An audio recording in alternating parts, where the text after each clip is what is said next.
স্থিতিস্থাপক, নিয়ামক ও রক্ষক আল্লাহ সুবহানাহু ওয়া তাআলার জন্য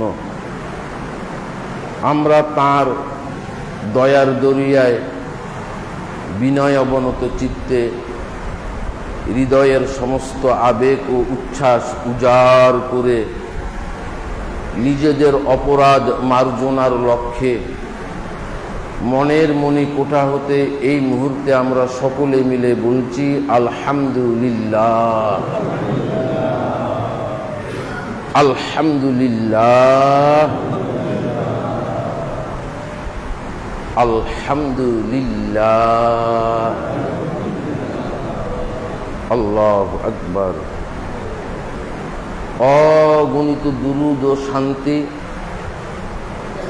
আষাঢ় ও শ্রাবণ মাসের বর্ষণের মতো প্রলয় উষার উদয়কাল পর্যন্ত নাজিল হোক আমাদের আকা, ইবাদতের নমুনা, আদর্শ গুরু আহমদ মুস্তফা মুহাম্মদ মুজতবা সাল্লাল্লাহু আলাইহি ওয়াসাল্লামের উপর। আল্লাহুম্মা সাল্লি আলাইহি, আল্লাহুম্মা ওয়া বারিক আলাইহি।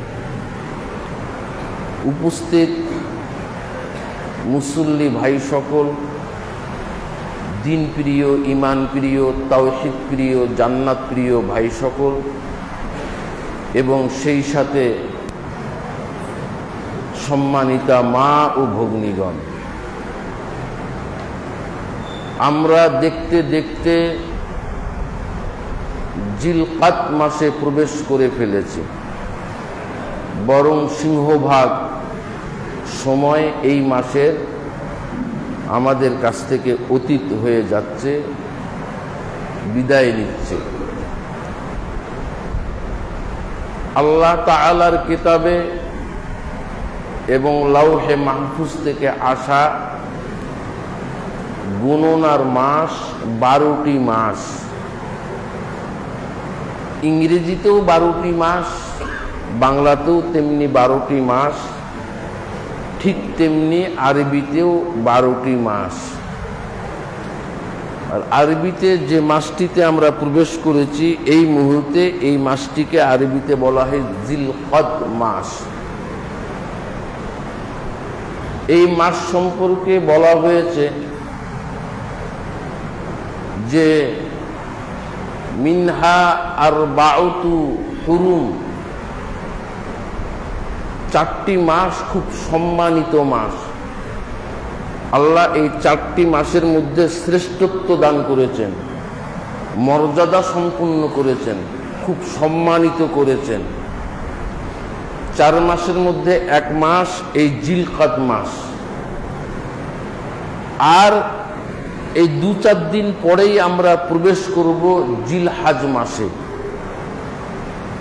তারপরে আসবে মুহররম মাস, আর এর কিছু পরে আসবে রজব মাস।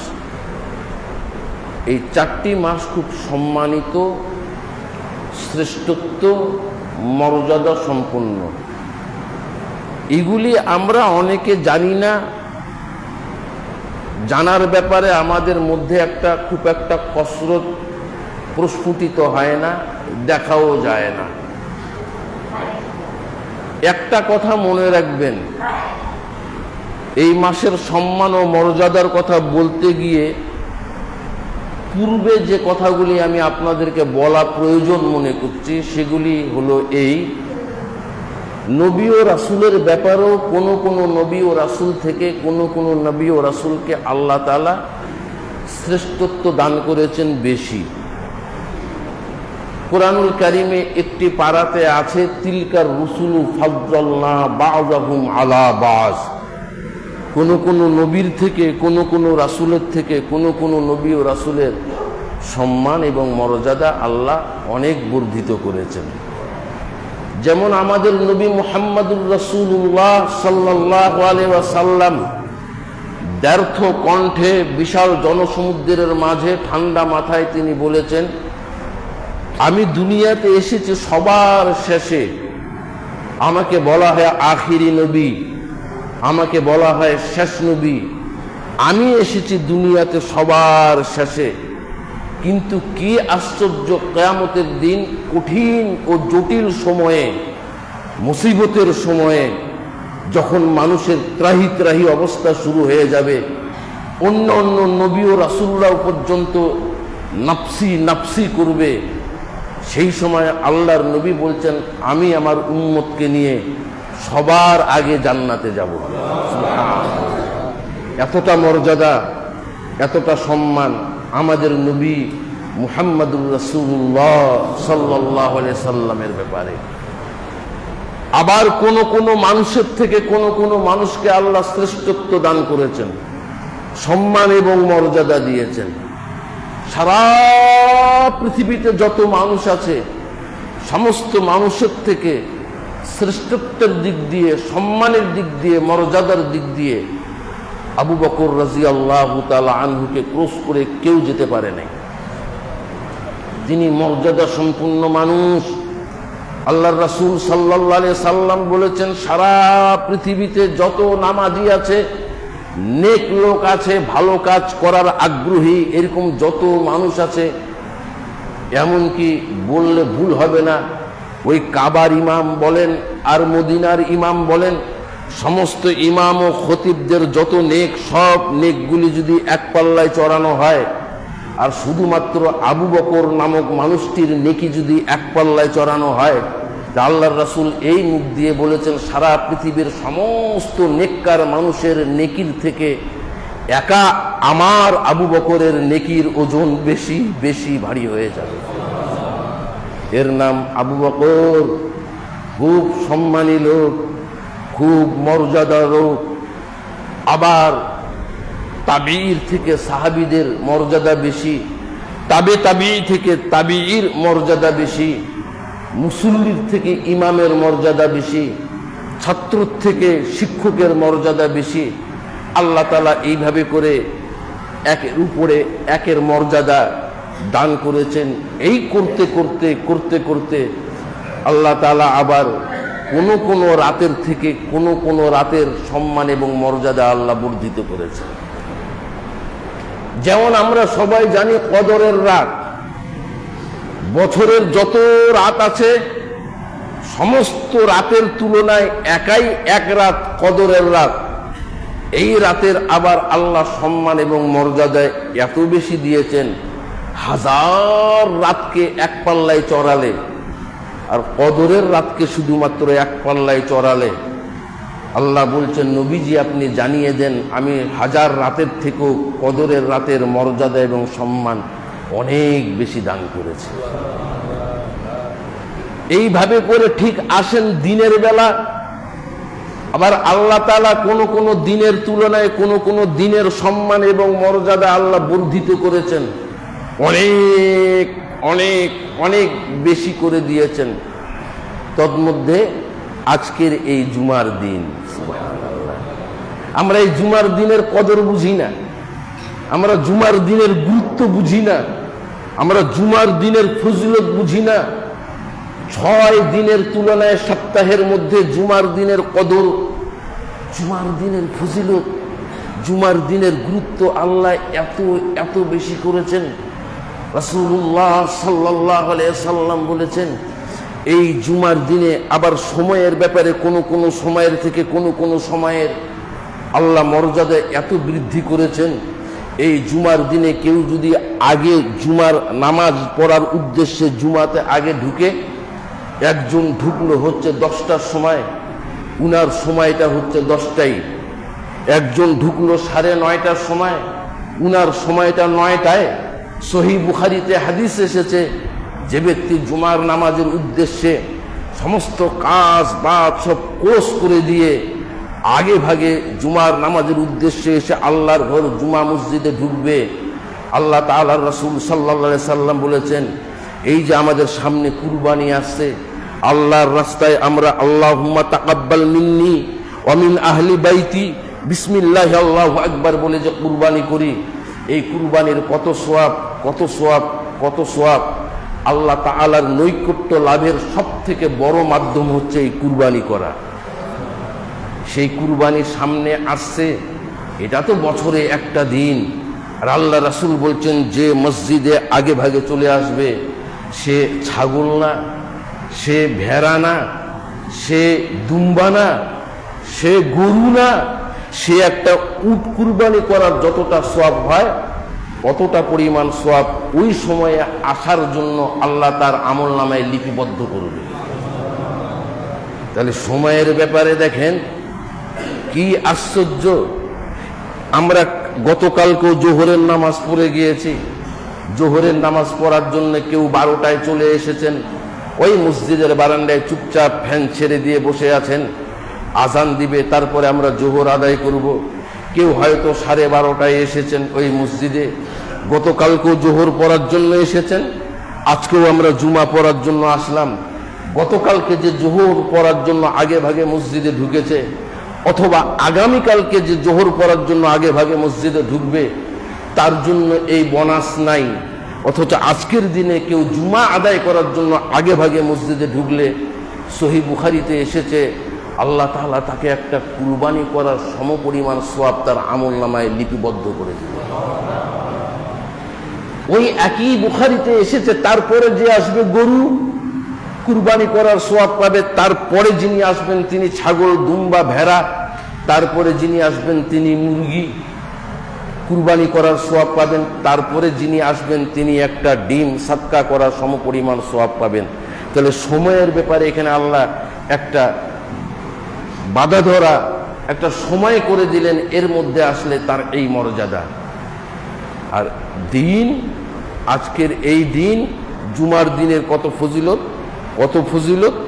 মুসলিম শরীফের হাদিসে এসেছে কেউ যদি জুমার দিনের সমস্ত মর্যাদা আদব রক্ষা করে, আজ অত কাজ টাজ করবো না, আজ খুব একটা আড্ডা মারবো না, সকাল সকাল গোসল করব, অন্যকে গোসল করার জন্য পরিবারের লোককে বলবো, এইভাবে করে সমস্ত কিছুই করে একটু ইবাদত বন্দেগীতে কাটাবো। জুমার দিনে সূরা কাহাফ পড়ার বিশেষ আমলের কথা এসেছে।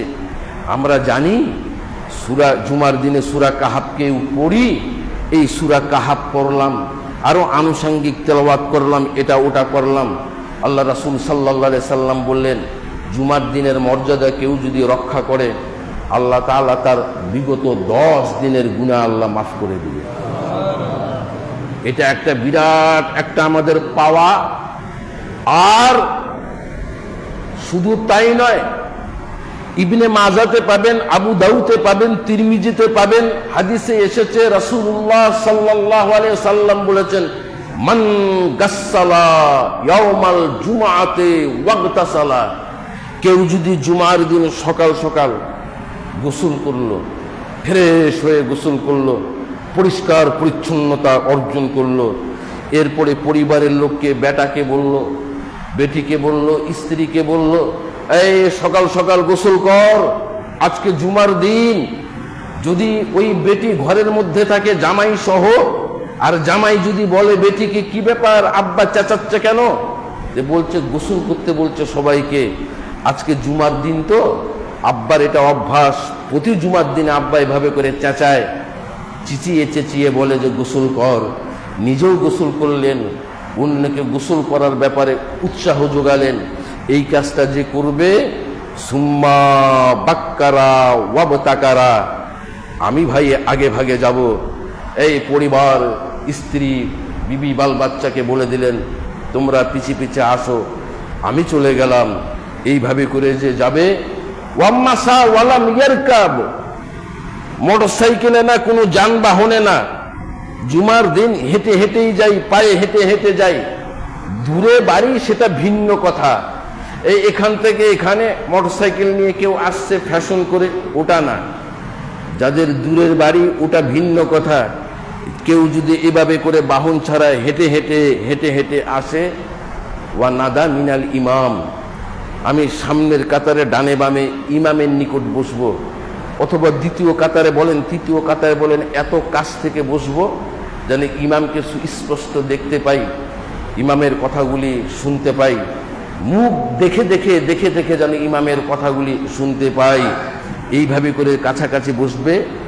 ফাস্তামা ওয়ালাম ইয়ালগু, অনর্থক কোনো বসে বসে কোনো কাজ করবে না, খামাখা পিঠ চুলকাবে না, খামাখা পেট চুলকাবে না, খামাখা টুপিটা একবার খুলছে, একবার এভাবে করে মাথায় দিচ্ছে, খামাখা একজনকে ঘুতিয়ে বলছে একটু সর, এই অনর্থক কাজগুলি যে করবে না, ইস, মাথাতেই আসে না। একাধিক হাদিস, একাধিক ইমাম এই হাদিসটাকে এনেছে, মাথাতেই আসে না। এই কাজটা করে যে করলো, কানা লাহু বিকুল্লি খুতুওয়াতিন আমালু সানাতান আজরু সিয়ামিহা ওয়া কিয়ামিহা, আজরু সিয়ামিহা ওয়া কিয়ামিহা। আল্লাহ, আমি এখনই তোমাকে এই শুকরিয়া সাজদা দিচ্ছি, সুবহান রাব্বিয়াল আলা। আল্লাহ, তোমাকে শুকরিয়া সাজদা দিচ্ছি। আল্লাহু আকবার। আপনি বাড়ি থেকে এইভাবে করে আসলেন, গোসল করে কদম ফেলে ফেলে আসলেন, ইমামের নিকটবর্তী হয়ে বসলেন, এ বাবা এর কথাগুলি মনোযোগ সহকারে শুনলেন। এই শর্তের যা এর পুরস্কার, এর ফলস্বরূপ আল্লাহ কি বলছে জানেন? নবী ঘোষণা করে দাও। নবীজি বলছেন প্রত্যেকটা কদমে একটা করে পা ফেলেছেন, 1 বছর টানা রোজা রাখলে যত সোয়াব, একটা পা ফেললে অতটা পরিমাণ সোয়াব আপনার আমল নামায় আল্লাহ লিপিবদ্ধ করবে। লালকালির কুরসুন্ন দেওয়ার কোনো উপায় নেই, হাদিস সহি। আল্লাহ কত ভালোবাসেন আমাদেরকে, আল্লাহর নবী কত ভালোবাসেন আমাদেরকে।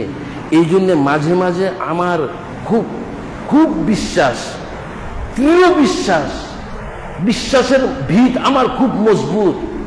যাই করি না কেন ইনশাআল্লাহ জান্নাতে যাবই। 1 কদমে 1 বছরের সওয়াব। এটা কি চারটিখানি কথা মনে করেছেন?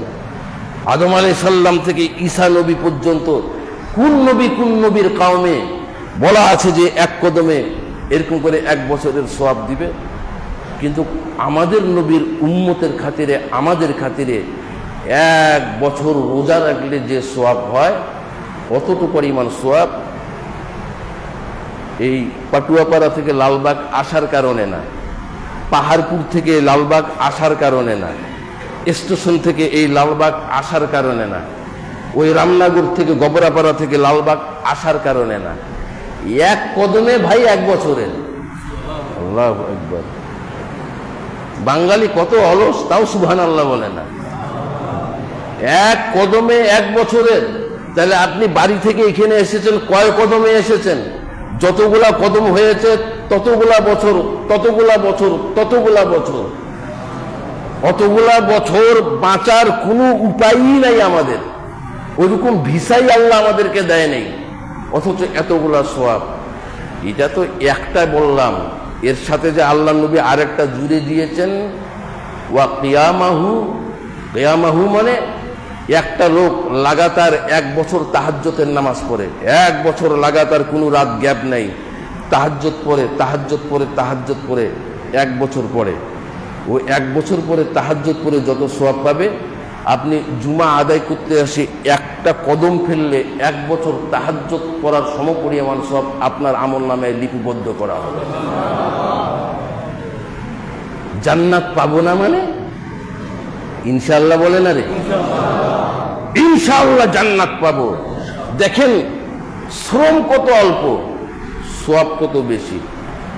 আবার এগুলি কর্তনের আবার উপায় আছে, আবার এগুলি কর্তনের উপায়, এত সওয়াব, এত সওয়াব, এত সওয়াব। ওই লোকটা যদি আবার শখের বসে শখ করে কুকুর পুষে, তাহলে প্রতিদিন উহুদ পাহাড় সমপরিমাণ সওয়াব, এতটা করে সওয়াব তার খালি কর্তন যাবে, তার কর্তন যাবে।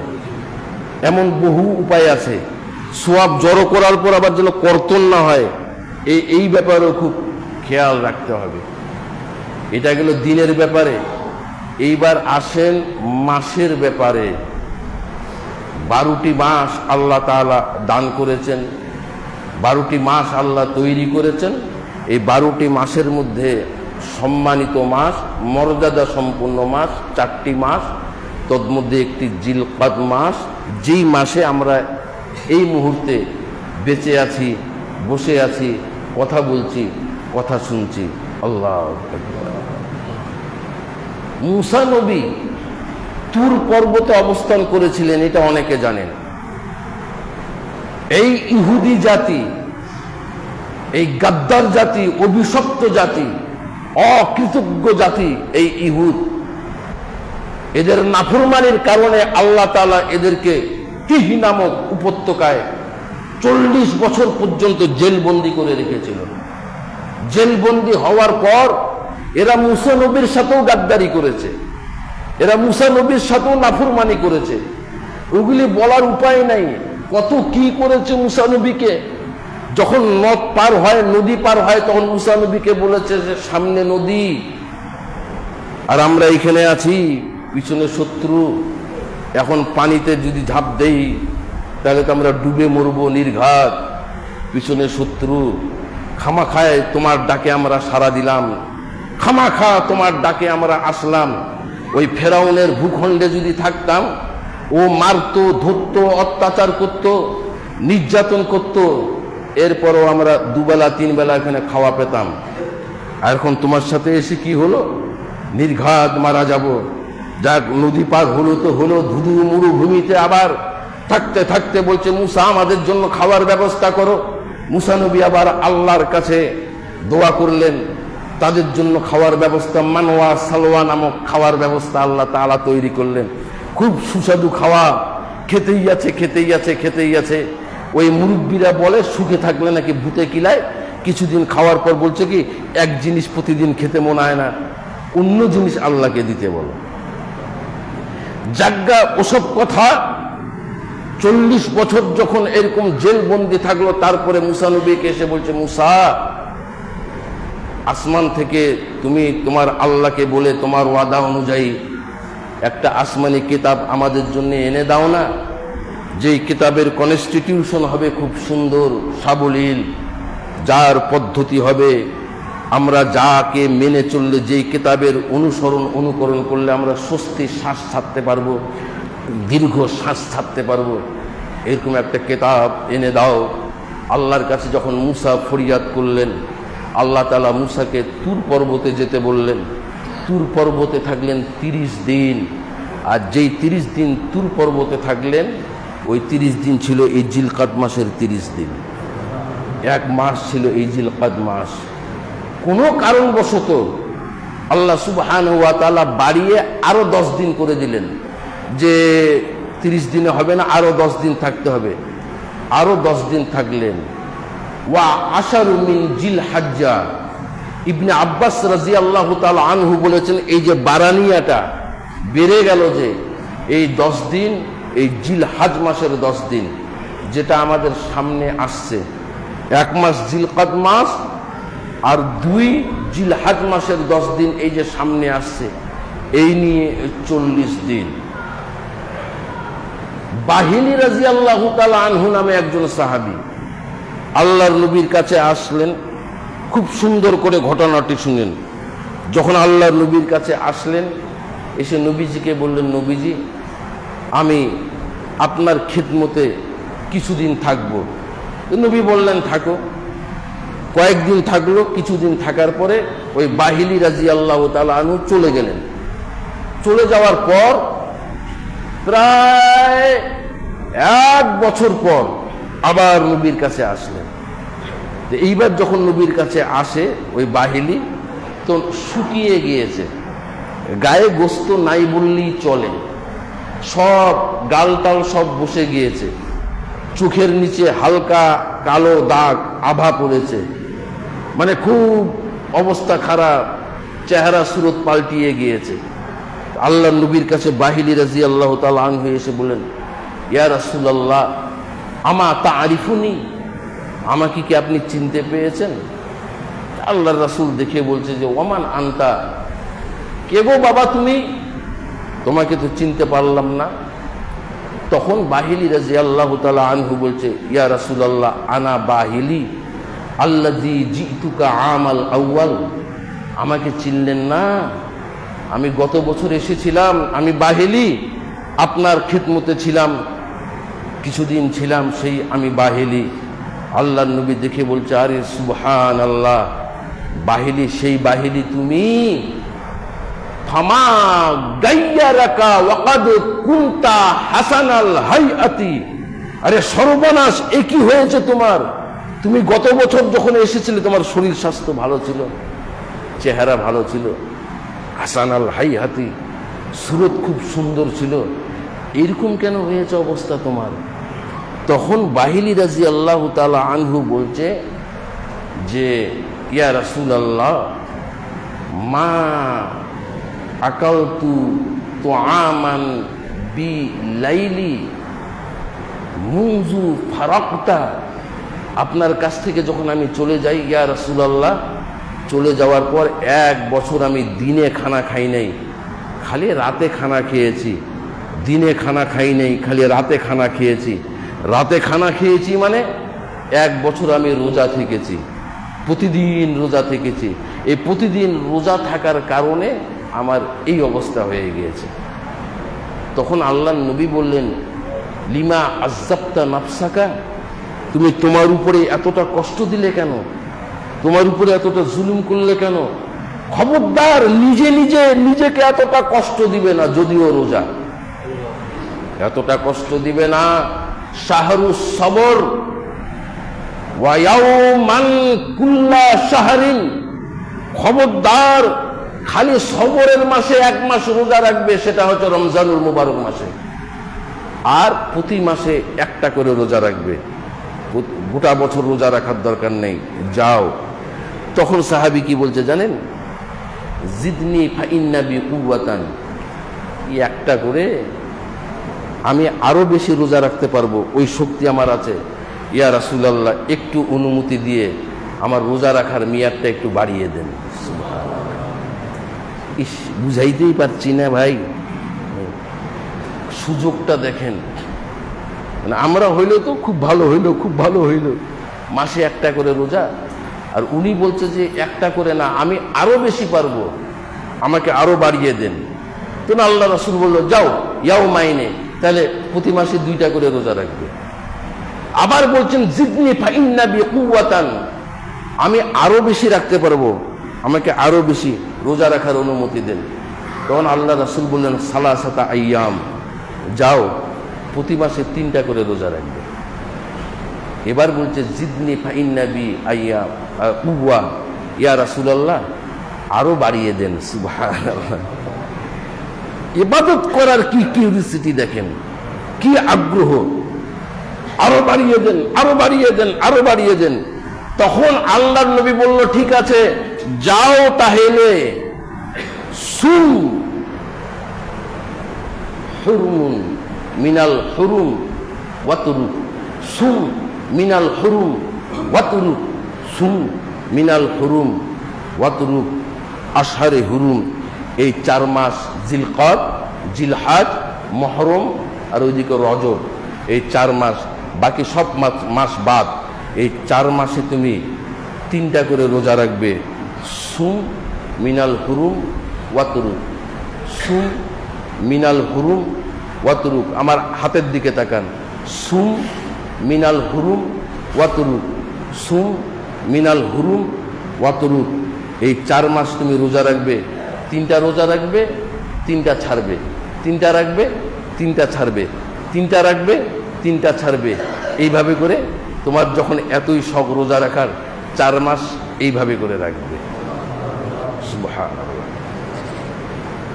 এটাকে কেন্দ্র করে রজব মাসে রোজা রাখার নিয়ম আছে, এটাকে কেন্দ্র করে। সেটা শবে মেরাজের রোজা না, রজবের এই কারণে কয়েকটা রোজা রাখা দরকার। আর এই মাসগুলিতে যে যতটা পারবেন বেশি বেশি বেশি বেশি করে রোজা রাখবেন। আর জিলহাজ মাসের প্রথম যে 10 দিন আসছে, এই 10 দিন খুব উল্লেখযোগ্য 10 দিন, স্বতন্ত্র কথা এই জুমার দিনের। আর রমজান মাসের মধ্যে এটাও স্বতন্ত্র, এটা আলাদা, জুমার দিন আলাদা। জুমার দিন ছাড়া বাকি যত দিন আছে সমস্ত দুনিয়ার সমস্ত দিনের থেকে জিলহাজ মাসের প্রথম 10 দিন, এটা সব থেকে আল্লাহর নিকট উত্তম 10 দিন। এই 10 দিনের ফজিলতের কথা, গুরুত্বের কথা, এই 10 দিনের করণীয় বর্জনীয়র কথা আমি আপনাদের সামনে ইনশাআল্লাহ আগামী জুমাতে আনব। আজকে এতটুকু বলবো যে কুরবানি আর খুব একটা দূরে নাই। কুরবানির পশু যারা কিনবেন, আগে থেকে আমাদের জানা আছে, সবাই আমরা জানি এরপরও প্রতি বছরে বলা কথা বলতে হয়, জানানো কথা জানাইতে হয়, শোনা কথা শোনাইতে হয়। সেটা হলো এই নিখুঁত দেখে কিনবেন। আর যারা হাটে যান, অনেকে হাট থেকে আমাকে ফোন করেন যে ইমাম সাহেব একটা গরু পেয়েছি আমরা, খুব নাদুস নুদুস গরু, চেহারা চুহরা খুব সুন্দর, শিং টিং আছে, কিন্তু দাঁত হয় নাই, এটা কি কেনা যাবে? একই প্রশ্ন প্রতি বছর, একই প্রশ্ন প্রতি বছর, দাঁত হয় নাই। আমি একটু ছোট্ট করে এই মুহূর্তে আপনাদের সাথে কথা বলছি। দাঁতের বয়স হয়েছে, 2 বছর পার হয়েছে, যিনি বিক্রেতা উনি বলছে 2 বছর পার হয়েছে, নেওয়া যাবে। 2 বছর যদি পার হয়, মানে গরুর 2 বছর পার হতে হবে, এটা আমরা সবাই জানি। ছাগলের 1 বছর পার হতে হবে, এটা আমরা সবাই জানি। উটের 5 বছর পার হতে হবে। আমাদের দেশে উট নাই, চলিত নাই, ওটা বাদ দেন। যে গরুর 2 বছর পার হতে হবে, দাঁতের বয়স হয়েছে অথচ দাঁত হয় নাই, এটাকে কুরবানি করা যাবে কিনা? আমি আপনাদেরকে ছোট্ট করে একটা কথা বলছি। তায়াম্মুম, তায়াম্মুম বুঝেন তো? তায়াম্মুম এটা কিসের পরিবর্তে? অজুর পরিবর্তে না, পানির পরিবর্তে। হ্যাঁ, তো আমার আব্বা মরক আর শিয়ালের একটা গল্প লিখেছিল, বইটার নাম গল্পের মাধ্যমে জ্ঞান। আমার আব্বার মরগের সাথে শিয়ালের দেখা, মরক শিয়ালকে দেখে মরক উঠেছে গাছের উপরে, আর শিয়াল মরককে খাওয়ার জন্য গাছের নিচে বসে আছে। সালাম দিয়েছে শিয়াল আর কি, আসসালামু আলাইকুম। মরক বলছে ওয়ালাইকুম সালাম। বলছে ভাই গাছে উঠলে কেন, আসো মুসাফা করি। তো মরক বলছে যে মুসাফা করবো না, মানে মুসাফা করলে তো খাবে। বলছে মুসাফা টুসাফা করবো না। তখন শিয়াল বলছে যে হচ্ছে মুসাফা করলে গুনাহ ঝরে যায়। মরক বলছে অনেক কষ্ট করে গাছে উঠেছি, নামলে আর উঠতে পারবো না, ভাই তোর সাথে যদি কোনোদিন দেখা হয় তো ওই দিন ডবল মুসাফা করে নিব। শিয়াল তো চুপচাপ আছে। কিছুক্ষণ পর শিয়াল মরককে বলছে যে আজান দাও, সূর্য ঢলে গিয়েছে, জোহরের সময় হয়ে গিয়েছে। মরক আজান দিয়ে দিল। এবার শিয়াল বলছে যে নিচে আসো, একসাথে জামাত করে নামাজ পড়ি। তো মরক বলছে কি দেখি 2-1 আসে নাকি, 2-1 আসলে জামাত হবে। 2 জনে তো জুমার সেগা হয় না, 2 জন মিলে জামাতও হয় না। 2 জন 4 জন 3 জন 4 জন হই, তখন জুমা হবে, জামাত হবে। বলছে ঠিক আছে। কিছুক্ষণ পর মরক দেখতেছে আলহামদুলিল্লাহ বলছে। শিয়াল তখন নিচ থেকে বলছে আলহামদুলিল্লাহ বললে কেন? বলছে যে মুসল্লি পেয়েছি। কোন মুসল্লি? বলে মিস্টার ডগ আসছে। ডগ বুঝছেন তো, কুকুর আসছে। আর যখন কুকুরের কথা শুনেছে শিয়াল তখন দে ছুট। তখন মরক বলছে শিয়াল ভাই যাচ্ছ কোথায়? বলছে আমার উজু টুটে গিয়েছে, উজু করতে যাচ্ছে। মরক তখন বলছে আরে নিচেই তো মাটি আছে, মাটি দিয়ে তাইয়াম্মুম করো। তখন শিয়াল বলছে আমার আব্বা হাদিস মাথা চুলকিয়ে চুলকিয়ে হাদিস দ্বারা এই গল্পগুলা সেট করেছে এখানে।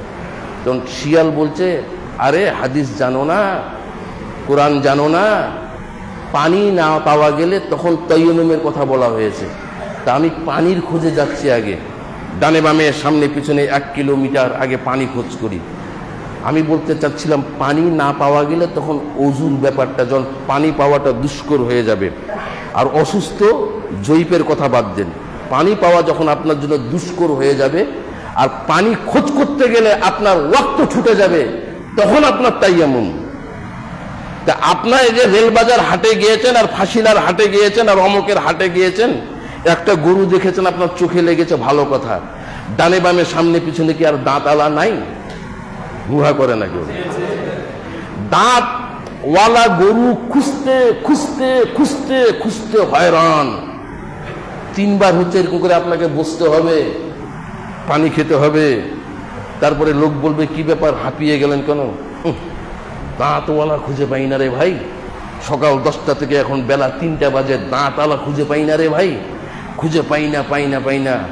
আবার পানিকে আবার চেষ্টা করেন, 5টা বেজে গিয়েছে, হাঁপিয়ে গিয়েছেন, দাঁতওয়ালা পেলাম না।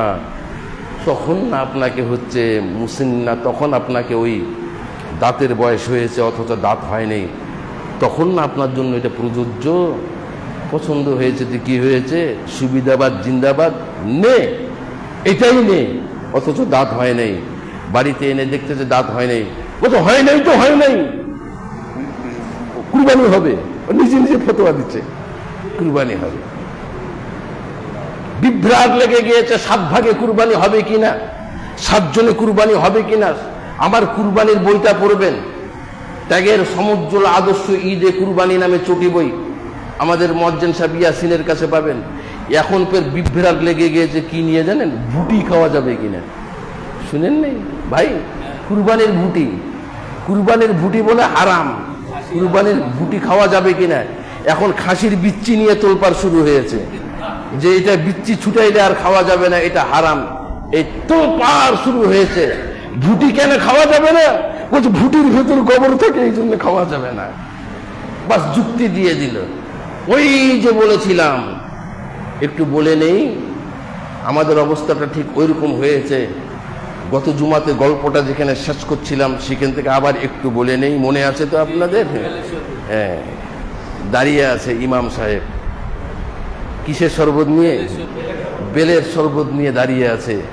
আর এই ছেলেটা যে মক্তবে পড়াশোনা করলো, যাকে কোলে পিঠে মানুষ করলো, যে ওস্তাদজির কোলে ঘুমিয়ে গেলে এইভাবে করে ঘাড়ে করে নিয়ে বাড়িতে পৌঁছিয়ে দিয়ে আসতো, আজকে সেরকম জুব্বা আর রুমাল মাথায় দিয়ে ট্রেন থেকে নেমে তার বাপেরও ওস্তাদ, তারও দাদারও ওস্তাদ, তার কাছে এসে এবার সামনে বলছে কি মাহাজা, এটা কি, এটা কি?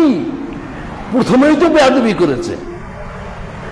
আমার একটা ভাগিনা অস্ট্রেলিয়ায় থাকে, ভাই আমার ভাগিনা অস্ট্রেলিয়ায় থেকে এটা প্রচার করার জন্য না, ও ইংরেজি ভাষা সব শিখে গিয়েছে, ওর বউ ইংরেজি ভাষা সব শিখে গিয়েছে, ওর ছোট মেয়েটা বাংলা খুব কম বলতে পারে, আমাকে বললো মামা শিখে গিয়েছে। মামু ফুপুর বেটা আছে না ভাই, ওই ফুপুর বেটা, ওই আমাদের চাচু আমানুল আমান চাচুর বোন, উনার বেটা ওই ছোট থেকে ইতে সব ইংরেজি শিখে গিয়েছে। এখন ওই মামু ফুপুর বেটা যদি এসে এখন চাচার সামনে দাঁড়িয়ে মামা হয়, হয়তো অস্ট্রেলিয়া থাকে, বা আমারে ভাগিনা বলেন আর চাচারে ভাগিনা বলেন, এসে দিদি এখন চাচাকে বলে হাই মামা হাউ আর ইউ, যদি এখন বলে এখন চাচাকে হাউ আর ইউ মামা, হোয়েন হ্যাভ ইউ কাম মামা, আপনি কখন আসলেন মামা, এরকম করে যদি বলে ওটাকে বেয়াদব বলবেন কি না? কথাটা বোধহয় বুঝাইতে পারলাম না। তোর ইংরাজি তোর কাছে আছে, তুই ভাগিনা হইস আমার, তোকে আমি ছোট থেকে বড় করেছি, তোকে আমি সরে সরে শিখিয়েছি, তুই ইংরাজি দেশ থেকে আছি আমাকে হাই মামা হাউ মামা হাউ ইজ মাম্মি, আমার মামি কেমন আছে আমাকে বলছে, হোয়েন হ্যাভ ইউ কাম মামা, আপনি আসলেন কখন মামা, এই কথাগুলো যদি ও বলে আমাকে, তোমার বেয়াদব হবে না?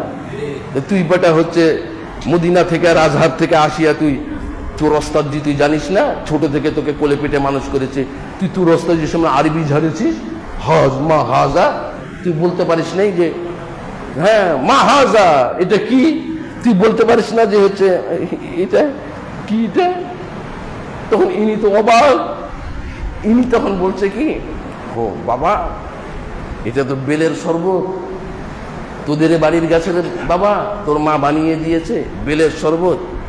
যখন বলছে বেলের শরবত তখন কি বলছে জানেন, হাদা হারাম, হাদা হারাম, ওইটা বলে হারাম বলে, হাদা হারামুন খালিসান, এটা গোটাটাই হারাম, বিলকুল হারাম, সুহকান সুহকান সুহকান সুহকান আমামি আইনি, আমার চোখের সামনে থেকে সরান, এটা হারাম। তখন ডানে বামে লোকগুলা তখন কছে হো হুজুর কি কহাছে, আর কয়েকটা লোকের কি বলছে জানেন, দেখেছি আরবিতে কথা কহাছে, কথাটা বুঝেননি? বিরাট আলেম হয়ে এসেছে, বিরাট মৌলানা হয়ে এসেছে, দেখেছি আরবিতে কহাছে, আর ওদের গ্রামের সব বেলকে যে হারাম করে দিয়েছে, এই বেটাদের এটা হুঁশ নাই, এরা খালি কি খুশি কোচা আরবিতে কথা কহাছে। আর ওই যে বলেছে বেল হারাম, আর যতজন গিয়েছে প্রত্যেকটা বাড়িতে কমপক্ষে 2-1টা করে বেলের গাছ আছে, হারাম দেখেছি। তখন এই ইমাম সাহেব তো অবাক, বেল হারাম, এতদিন এতজন খেলে এখন আজকে বেল হারাম। এরা তখন কি বলছে জানেন? ইমাম সাহেব কি বলছে, ও কি বলছে? তখন ইমাম সাহেব বলছে যে এ বলতেছে বেল বলে হারাম, বেলের শরবত বলে হারাম। মানুষ কত তাড়াতাড়ি পাল্টিয়ে যায় ভাই।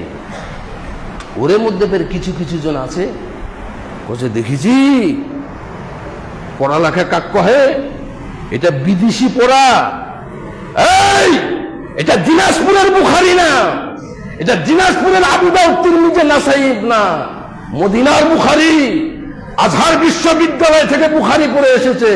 এটা কি দিনাজপুরের মৌলানা পাইলু? এই দিনাজপুরের বুখারী পড়েছে।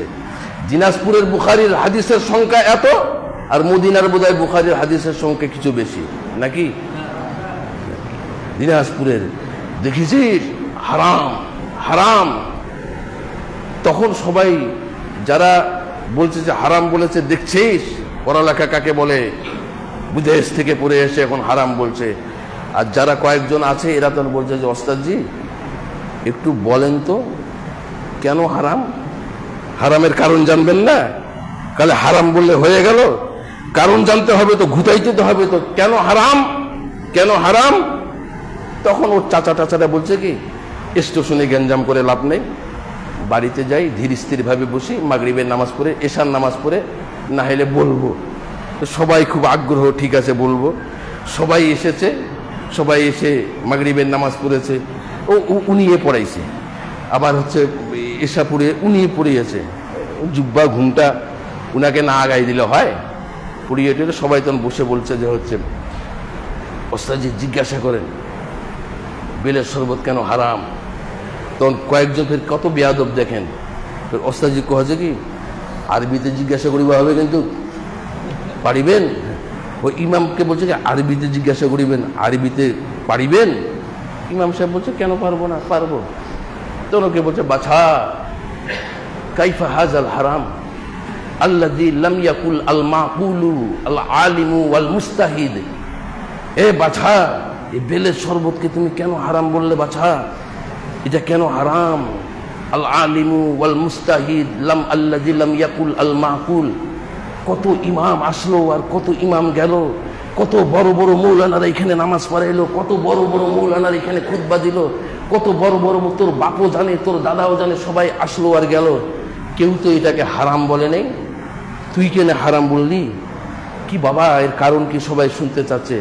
তখন জুব্বাওয়ালা দাঁড়িয়ে বলছে ইসমা কাউলি সালাসু হারাম, ভালো করে শুনেন, 3টা কারণে বেল হারাম। কয়টা কারণে? কয়টা কারণে? 3টা কারণে বেল হারাম।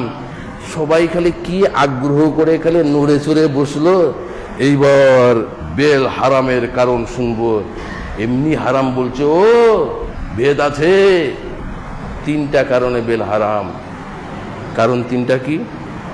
আল্লাহ বাঁচাইলে আগামী জুমাতে ইনশাআল্লাহ। বারাকাল্লাহু লানা ওয়া লাকুম ফিল কুরআনিল আযীম ওয়া নাফা'না ওয়া ইয়্যাকুম বিল আয়াতিল যিকরিল হাকীম।